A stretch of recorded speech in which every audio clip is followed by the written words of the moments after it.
Hello everyone. आज की इस वीडियो में कुछ ऐसी बातें करने जा रहे हैं हम जो हर एक घर की बात है।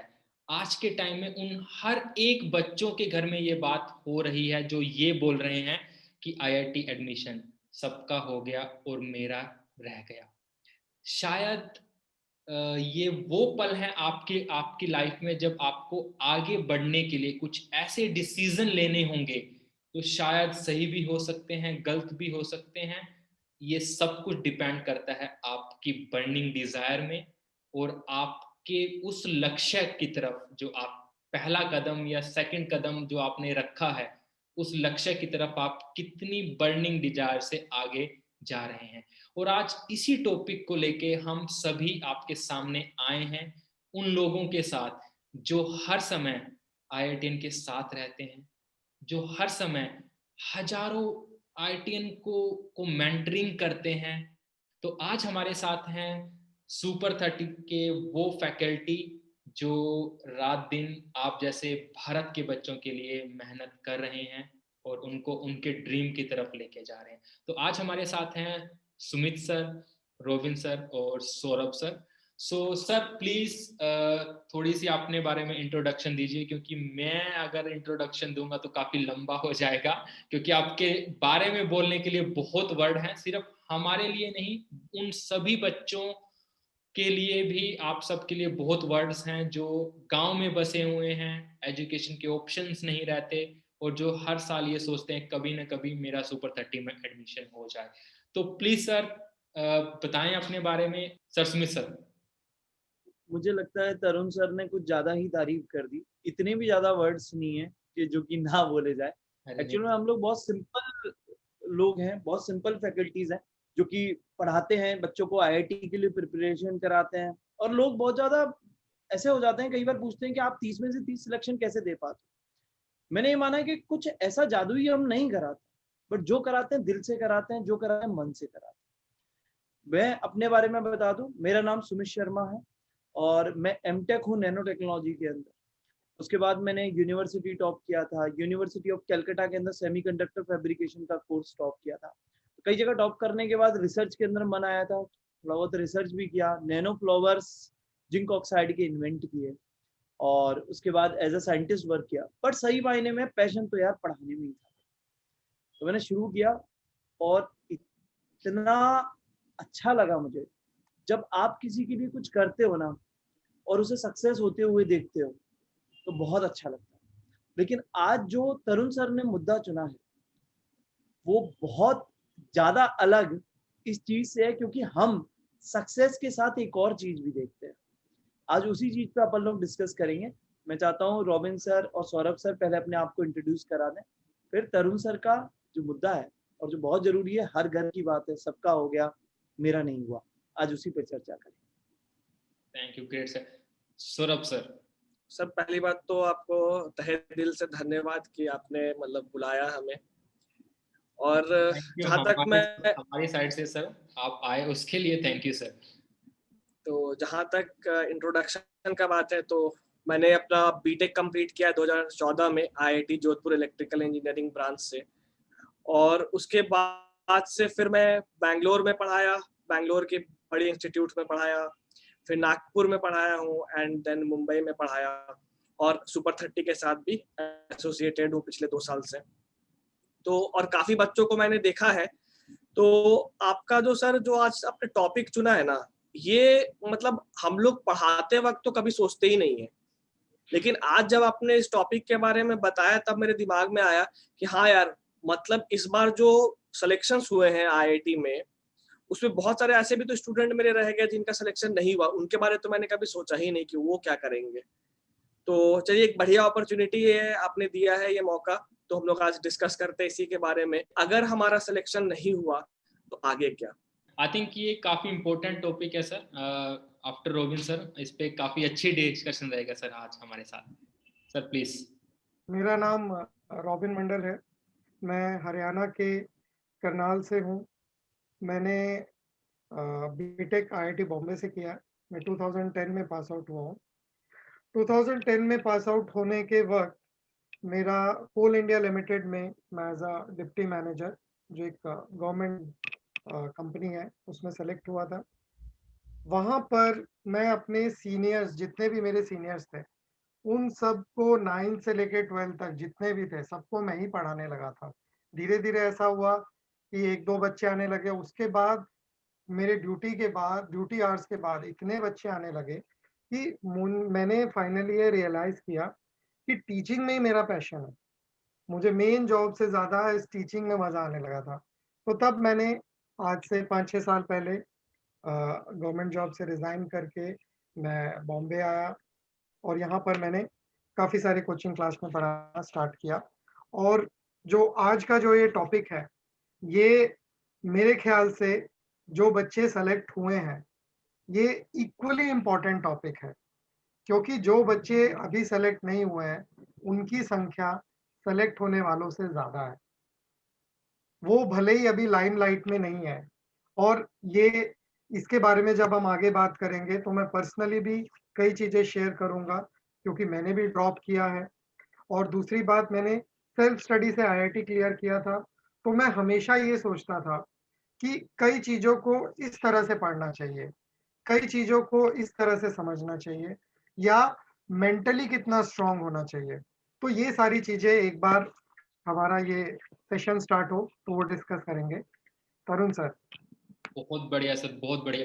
अभी आपने इस वीडियो में और आप अभी जो हम डिस्कस कर रहे हैं उसमें एक चीज काफी कॉमन देखी है, जो कि मैं आपको बताना चाहता हूं कि यहाँ पे जो है हमारे सुमित सर सर ने मेंशन किया है कि वो एमटेक हैं और फिर वो एमटेक के बाद बट फर्स्ट यहाँ पे इम्पोर्टेंट है कि सर आईआईटी से नहीं है, बट फिर भी सर ने एमटेक किया है, साइंस में रिसर्च की है और बहुत से ऐसे, यहाँ तक कि सर कैलिफोर्निया यूनिवर्सिटी से भी सर यहाँ पे रिसर्च कर चुके हैं।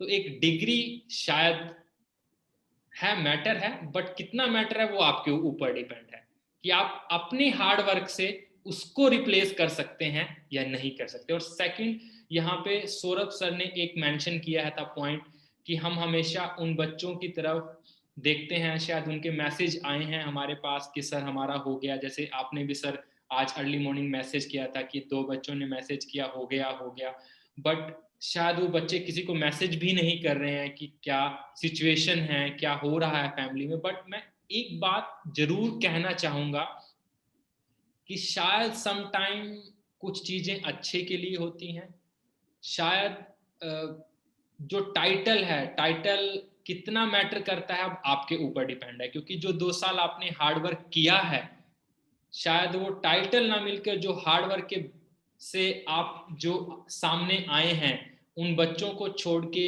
जो शायद एडवांस के लेवल तक भी नहीं आ पाए, वो चीज भी बहुत मैटर करती है। तो that is amazing sir, amazing कि उन बच्चों का क्या, ये बहुत इंपॉर्टेंट बात है। तो मैं सुमित सर आपसे जानना चाहूंगा कि जैसा कि आपने खुद आईआईटी के लिए प्रिपेयर किया था, जैसे जब मैं भी जानता हूँ बात को, तो बट उसके बाद फिर सिचुएशनें चेंज हुई, तो क्या माइंडसेट रहा और किस चीज को लेके आप आगे बढ़े? बिल्कुल सर, मैं बिल्कुल शेयर करना चाहूँगा। और ये मतलब एक ऐसी बात है कि आज भी मैंने जैसे आज आपसे कई बच्चों के अपने शेयर किए थे कि इस बच्चे की सर देखिए ये रैंक आई है आईआईटी के अंदर, आईआईटी एडवांस क्रैक किया है। उनके बड़े अच्छे अच्छे मैसेज आ रहे थे कि सर आपने केमिस्ट्री ऐसे करा दिया, आप ना होते तो ये ना होता। बट ये बात सच है कि आज बहुत सारे बच्चों के मैसेज नहीं आए जिनको हमने पढ़ाया भी, जिनको हम अपनी जो कोचिंग थे जहाँ रेगुलर बैचेस में भी हम उन्हें लेते थे, उनके मैसेज नहीं आए, जो कि रेगुलर टच में रहते थे, मुझसे पूछते रहते थे कि क्या बुक करनी है क्या नहीं। तो सर इसका जो किस्सा है ना, मैं शेयर करना चाहूँगा पहले मेरे बड़े भाई के से। मेरा बड़ा भाई आईआईटी की प्रिपरेशन कर रहा था कोटा के अंदर, और वो मतलब क्रैक नहीं कर पाए थे उसे। Then he went to some private college उस टाइम। लेकिन सर मैंने फिर बड़े भाई की जो प्राइवेट कॉलेज था, उस कॉलेज के बाद भी मैं कई बार है ना छुपाता था उस चीज को अपने दोस्तों में बताने में। जब मैं 11th क्लास में था कि मेरा भाई कौन से कॉलेज के अंदर है, आई सेड के मैंने झूठ बोल दिया था एक बार कि वो ग्वालियर में इस कॉलेज में। तो मेरे भाई ने मुझे रोका, बोला कि तू झूठ मत बोल, ये मेरी हकीकत है और इसी के साथ मेरे को जीना है। तो एक समय बीता सर, फिर जीआरई उसने क्रैक की, जीआरई क्रैक करने के बाद बाहर गया, है ना, यूएस के अंदर गया, टेक्सास के अंदर, वहां जाकर स्कॉलरशिप पाई और बहुत अच्छी अच्छी वर्ल्ड क्लास कंपनीज के साथ काम किया। आज मैं जिन बच्चों का नहीं होता है कभी सिलेक्शन, मैं सबसे पहले अपने भाई की कुछ फोटोज दिखाता हूँ, उसके घर की फोटो, उसकी कार की फोटो, है ना, तक मतलब किस तरह की उसने सक्सेसफुल लाइफ जी है। इवन कुछ बच्चे जो डिप्रेस भी हो जाते हैं, क्योंकि सर आईआईटी सब कुछ नहीं है। मेन बात क्या है, जो अब मैं अपने बारे में भी शेयर करता हूँ, जो मैंने अपने भाई से भी तब सीखा, कि प्रिपरेशन करना मतलब प्रिपरेशन में सक्सेस होना बड़ी बात नहीं है, वो एटीट्यूड बड़ी बात है कि एंड तक आप लगे रहे और हटे नहीं। वो विनर एटीट्यूड एक बार आ जाता है ना सर, तो जिंदगी में आप किसी भी जगह बैठ जाओ, कीचड़ में भी कमल खिला करता है सर। लेकिन क्योंकि उसे खिलना है, उसे खिलना है, उसे खिलना है, कीचड़ से भी उसे ऊपर निकलना है, क्योंकि उसे पता है कि लाइफ के अंदर गिर जाऊंगा तो वापस उठना पड़ेगा, पहले भी उठा। तो बच्चों, मैं आप लोगों से बोलता हूं, अगर आप लोगों ने तहे दिल से तैयारी की थी आईआईटी और आपका नहीं हुआ तो कोई दिक्कत नहीं बच्चे, आपने एक लाइफ का बहुत बड़ा लेसन सीखा कि बहुत मेहनत करने के बाद भी कई बार हो सकता है कि फल ना मिले, लेकिन हमें वापस उठना पड़ता है और डबल तेजी के साथ, डबल एनर्जी के साथ उठना पड़ता है, ताकि कल को जाकर हम लोग उस पद पे जहाँ पे हम सोचते थे उससे भी कहीं बड़े पद तक पहुंच पाए। तो यार मेहनत तो करनी पड़ेगी, किसी ने पहले कर ली ठीक है, तब हुआ नहीं हुआ सब किस्मत पे छोड़ो, हम अब करें। बहुत बढ़िया सर, बहुत बढ़िया, absolutely sir. End of the day अगर हम पूरे वर्ल्ड की भी बात करें या इंडिया में या कहीं भी बात करें, तो आई थिंक सो बहुत से ऐसे जो बड़ी कंपनीज के फाउंडर्स हैं या किसी अच्छी जॉब्स में काम कर रहे हैं, कई ऐसे भी लोग हैं कि जिनके पास किसी चीज की डिग्री भी नहीं है सर, वो राइटर हैं।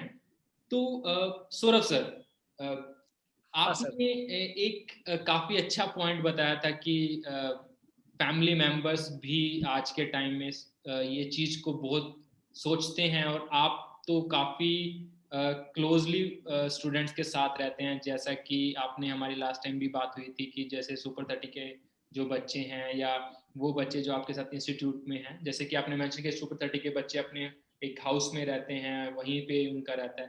तो पहला कि एक माइंडसेट क्या रहता है बच्चे का उस चीज को अचीव करने के टाइम, और जब वो चीज नहीं मिलती तो कैसी नेगेटिविटी रहती है और उससे ओवरकम कैसे किया जा सके, वो अगर आप कुछ शेयर कर पाओगे that would be fantastic sir. हाँ सर, देखिए सर, अपने पास जितने भी बच्चे थे ना, उसमें 2 पार्ट में आप बांट दो, ठीक है, 3 पार्ट में आप बांट दो।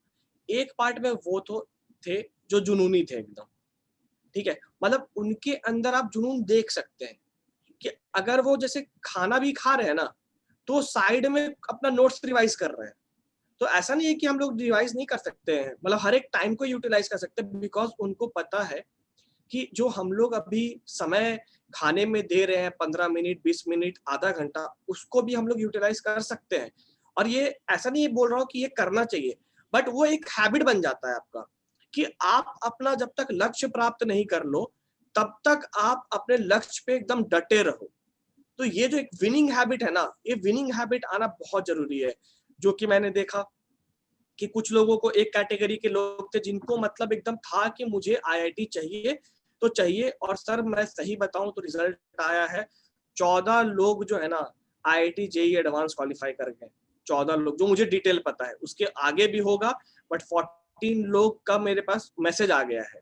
उसके बाद यहाँ पे सर, यहाँ पे आई एम सो सॉरी मैं आपको बीच में इंटरप्ट कर रहा हूँ, बट एक बहुत इंपॉर्टेंट बात आपने कही है, वो कही है बर्निंग डिजायर की।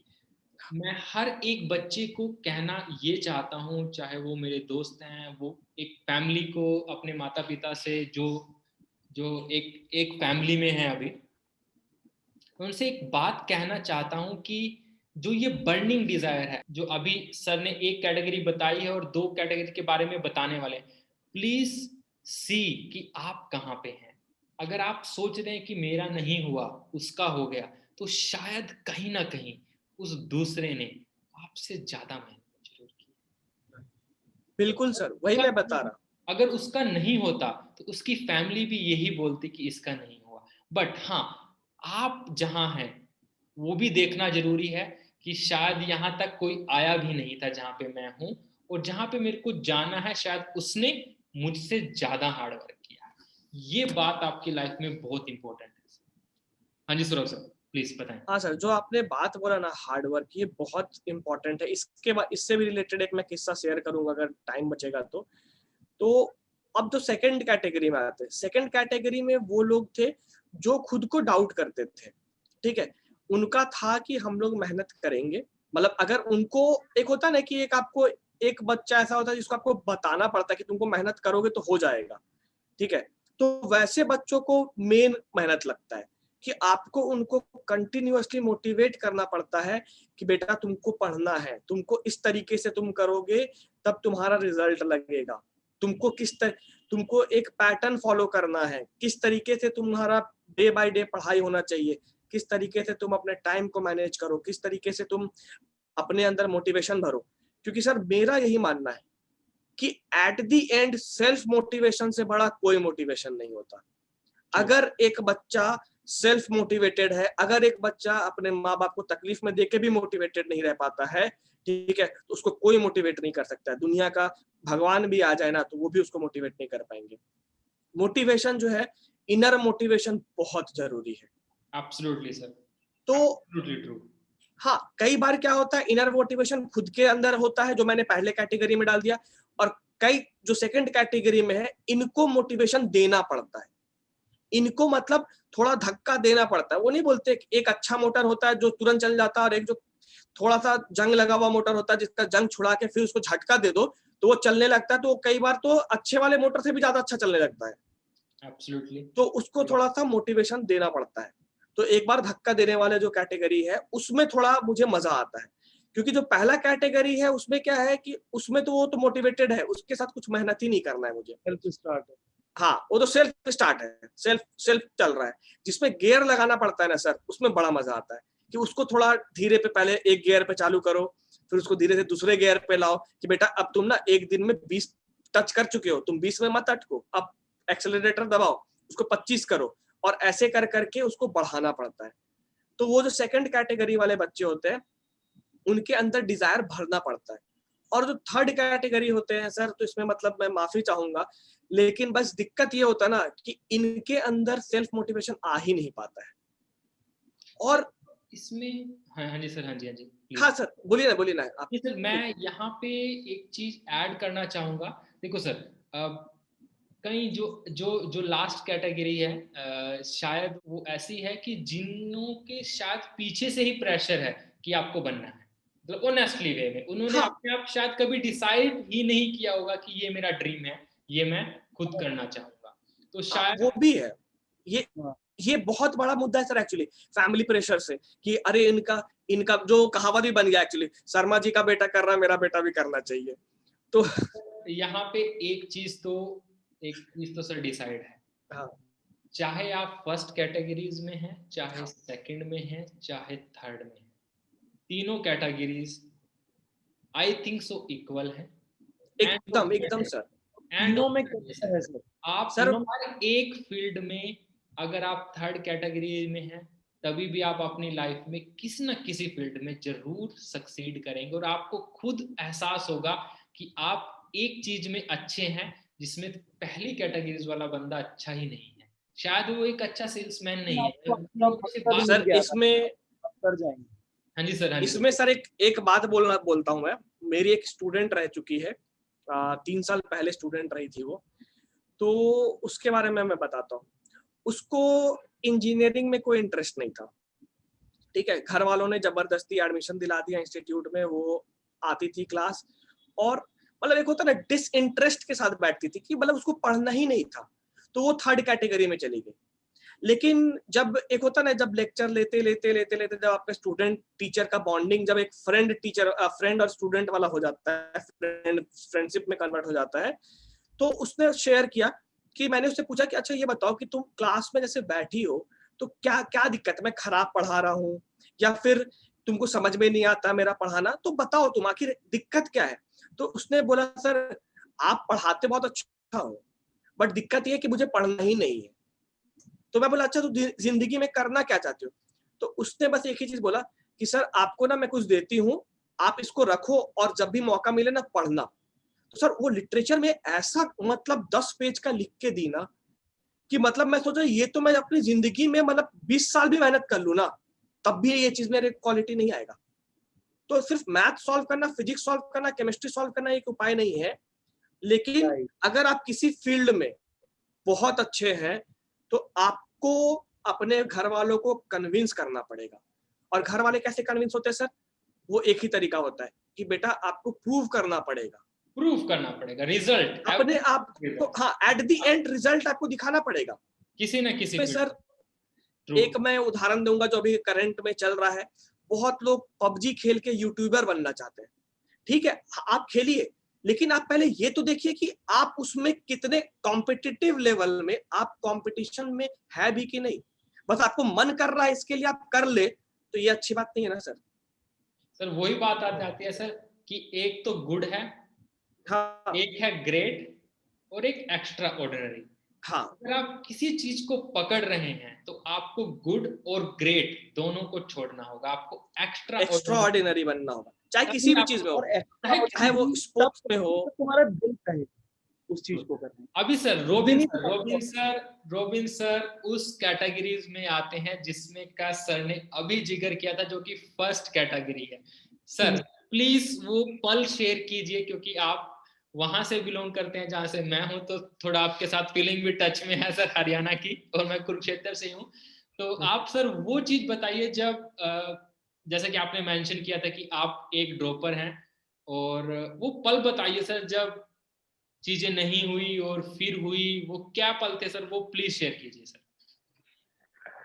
ओके सर, देखिए बहुत ही इमोशनल टाइम था वो, क्योंकि एज भी बहुत कम रहती है, मैच्योरिटी होती नहीं है। जो हमारा एम होता है, हमको वही लगता है कि वही सब कुछ है उस टाइम पर। जो ड्रॉपर है, जो ड्रॉप वाला केस है, वो तो सर मैं बताता हूँ। उससे पहले मैं आपको एक चीज़ और बताता हूँ, जो अभी सौरभ सर की बातों से मुझे ध्यान आया, कि जो अपने माँ-बाप को भी तकलीफ में देख के अगर मोटिवेट ना हो, वो तो नहीं हो सकता। तो ये कब हुआ था कि मेरे पिताजी जो हैं, वो जस्ट एक एमबीबीएस डॉक्टर हैं, और आजकल के ज़माने में तो एमबीबीएस के बाद बहुत काफ़ी कुछ करते हैं डॉक्टर्स। उस टाइम पे लेकिन बस एमबीबीएस किया है उन्होंने। तो किसी हम पार्टी में गए थे, तो वहाँ पर मेरे पिताजी को बहुत इज़्ज़त मिल रही थी, सब लोग उनके आस-पास थे। लेकिन थोड़े टाइम में ऐसा हुआ कि कोई एक बड़े डॉक्टर आए, और जो स्पेशलिस्ट थे, तो पूरा जैसे लाइमलाइट उनके ऊपर शिफ्ट हो गया, और मैंने महसूस किया कि मेरे पापा को थोड़ा बुरा लगा। तो उस दिन मैंने सोचा था कि मुझे कुछ ऐसा कर, ये मैं तब की बात कर रहा हूँ जब ये मैं 5th-6th क्लास में था, और उससे पहले तक मैं क्लास में फर्स्ट नहीं आता था।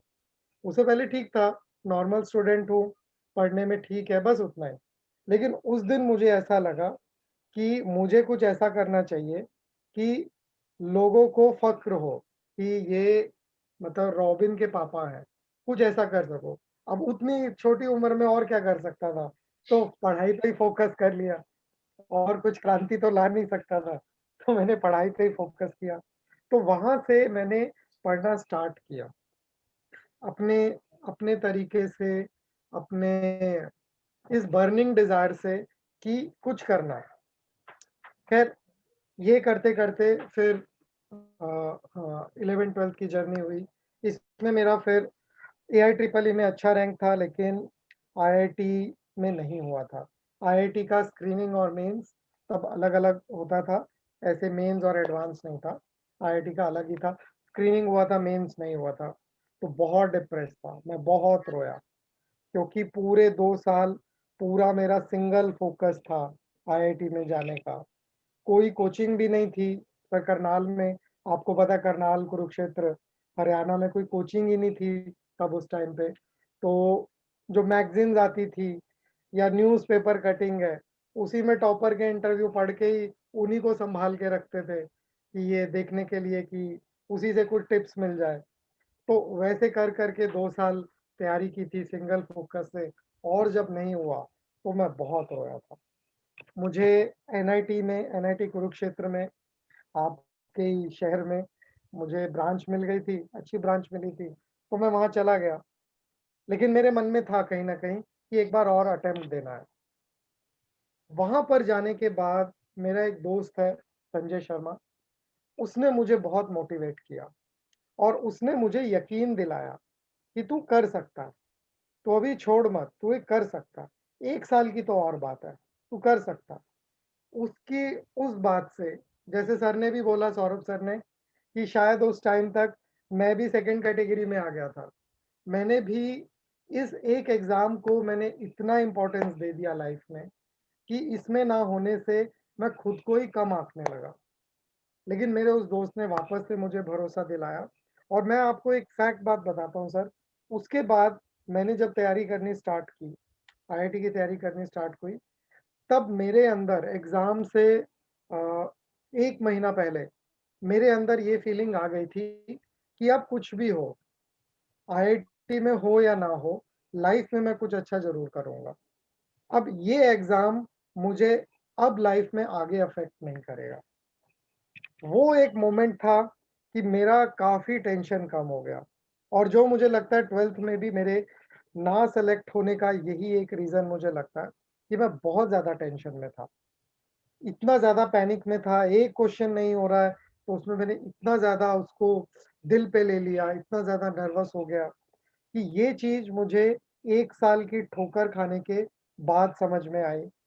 कुछ अच्छे दोस्तों की वजह से, जो सही में मेरे वेल विशर हैं, उनसे बात समझ में आई है। यहाँ पे एक बात भी आपको सर, शायद हमारी काफ़ी टाइम पहले बात हुई थी कि आप ने फिर टैली में एडमिशन लिया, फिर कोचिंग में कुछ स्टार्ट किया और कुछ आपके कुछ ऐसे पल थे जो आईआईटी के गेट वाले, वो प्लीज़ शेयर कीजिए, वो काफ़ी इंटरेस्टिंग हैं।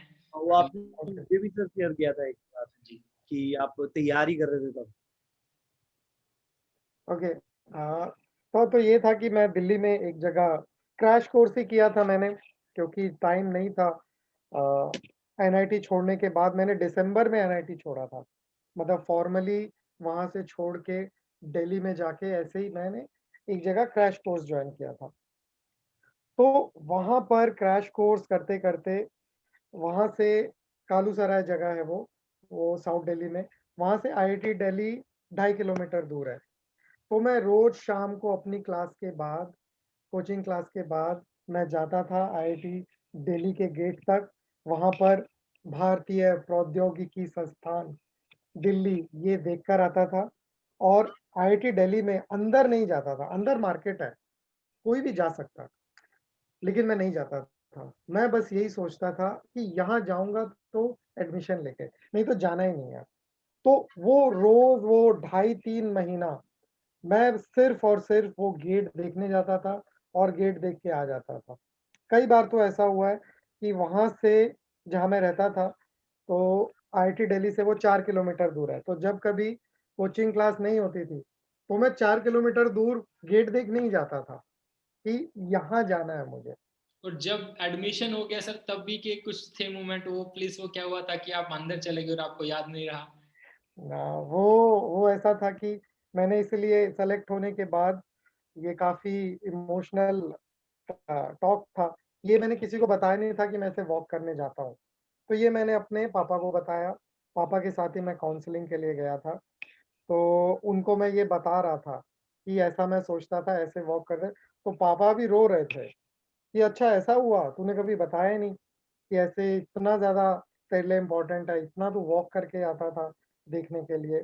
तो मैं हमेशा सोचता था कि आईआईटी के गेट पे उतर के उसको निहारूँगा और फिर जाऊँगा। लेकिन उस दिन पापा को बताते-बताते कब हम गेट के अंदर घुस गए पता ही नहीं चला। पापा ने बोला तेरा वो ड्रामा वाला पीछे छूट गया है, गेट पीछे रह गया। तो सर, इससे एक चीज तो शायद यहाँ जो मैं यहाँ पे समझता हूँ सर, एक बात ये भी है कि जस्ट एडमिशन आईआईटी वो फिर मैटर ही नहीं किया आपकी लाइफ में। आपने आपने वो चीजें देखी कि इससे अलग भी दुनिया है, कि मुझे स्टडी करनी है, दिस इज जो मेरा लक्ष्य है।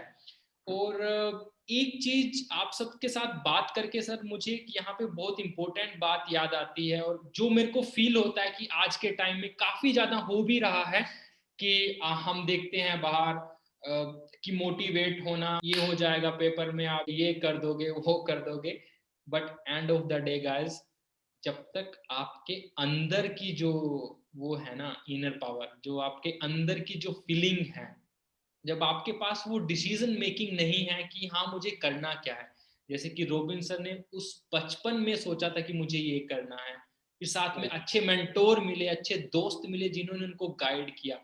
सेम टाइम सौरभ सर ने बताया कि कैसे कुछ बच्चे हैं जो सोचते हैं, उनकी अपनी इनर जो है मोटिवेशन वो सबसे ज्यादा इंपॉर्टेंट है rather देन आउटसाइड।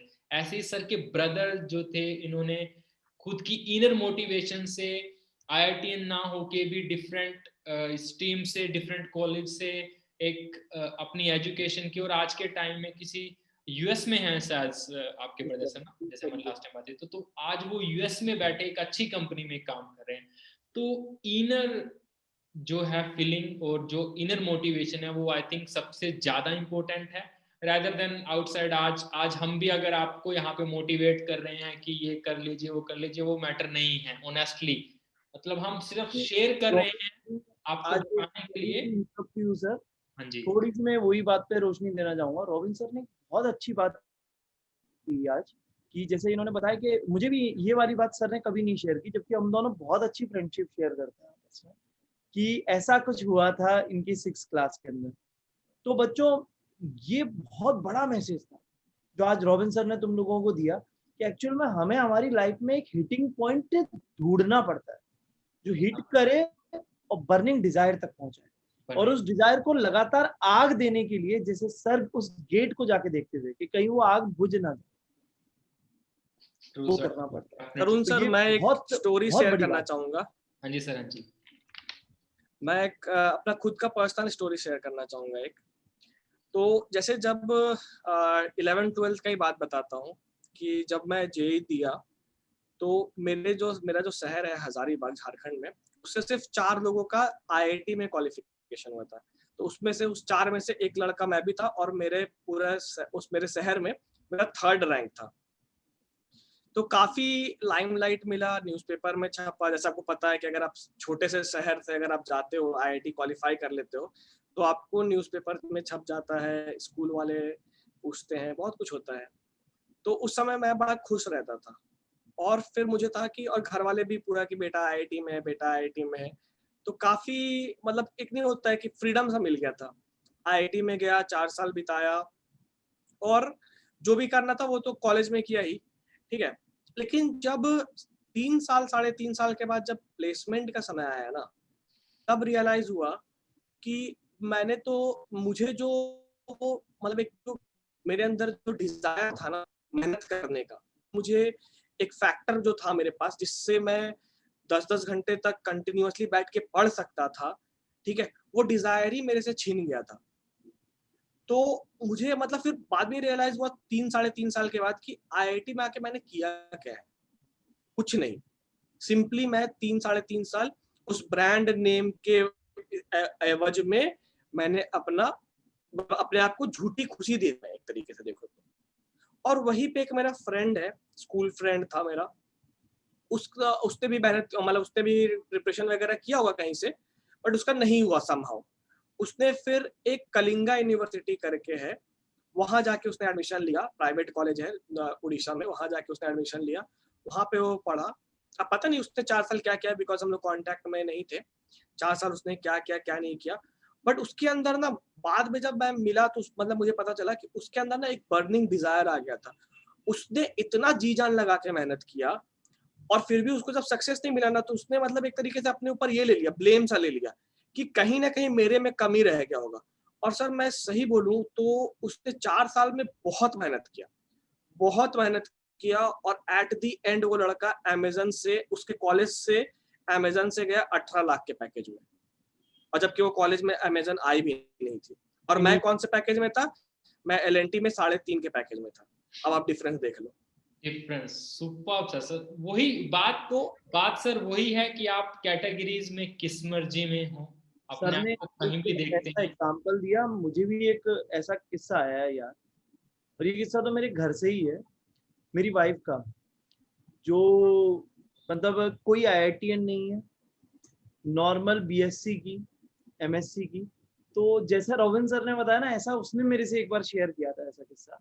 उसके पापा का मेडिकल स्टोर है, तो उससे भी ऐसा लगता था कि जैसे उसके मेडिकल स्टोर के पास में, शी इज फ्रॉम बंगाल, वहाँ पर डॉक्टर बाबू रहते हैं, है ना, जो वो बताते हैं। तो वो उसे हमेशा ये स्टेटस हमेशा लगता था कि डॉक्टर बाबू का सम्मान मेरे पापा के सम्मान से बहुत ज्यादा, मेरे बाबा के सम्मान से। तो सर ऐसी हिट की बात, ऐसी हिट की कि लाइफ में तब तो डायरेक्शन नहीं मिला उसे, but right now she is scientist in Bhabha atomic research centre.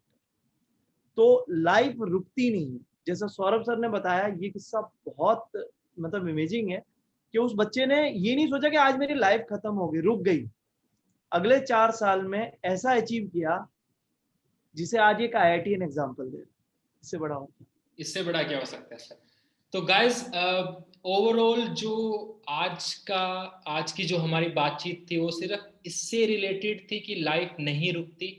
आप किस कैटेगरीज में हैं, आपका IIT में एडमिशन हुआ है नहीं हुआ है, शायद अगर आप सोच रहे हैं कि मैं नहीं हूँगा तो आसपास के लोग क्या कहेंगे, कोई मैटर नहीं करता, समय हर चीज को भुला देता है। तो ये बात भी भूल जाएंगे कि आपका नहीं हुआ, और कुछ ऐसे लक्ष्य आपको याद रहेंगे जो आप आज से या कल से आप अपनी लाइफ में आगे जो देख रहे हैं, जो आप चाहते हैं। तो stay focus, life is beautiful, take time, आपकी फैमिली भी आपके साथ है, हम सभी, हर कोई आपके साथ है। तो be happy, decide what is your next step, decide कीजिए कि आपका, आपकी लाइफ का नेक्स्ट स्टेप क्या है। प्लीज इस वीडियो के ज्यादा से ज्यादा शेयर कीजिए, चैनल को सब्सक्राइब कीजिए और शेयर कीजिए उन सभी दोस्तों के साथ जो इस टाइम घर पे सोच रहे हैं कि मेरा नहीं हुआ, बट फिर भी वो एक अच्छे इंसान हैं, आपके अच्छे दोस्त हैं, और उनको सपोर्ट कीजिए, क्योंकि लाइफ यहाँ नहीं रुकती, आगे बहुत सी चीजें करनी है और आप भी कर सकते हैं और हर कोई कर सकता है। तो गाइस, बने रहें हमारे साथ, और के लिए एक स्पेशल न्यूज जल्दी ही आने वाली है जहां पे आपके लिए वो फेसेस इस चैनल पे प्रिपरेशन कराने वाले हैं। मैं ये नहीं कहूंगा IITian की प्रिपरेशन कराने वाले हैं, जो आपके लिए सब्जेक्ट की प्रिपरेशन कराने वाले हैं। बाद में आपका हो या ना हो वो आपका हार्डवर्क है, बट ये जो एजुकेटर्स है ये आपके लिए अपना बेस्ट जरूर देंगे। डिसीजन आपका होगा, हार्डवर्क आपका होगा। तो बने रहें हमारे साथ और जल्दी ही आपसे मिलते हैं। तो thank you everyone, enjoy your day.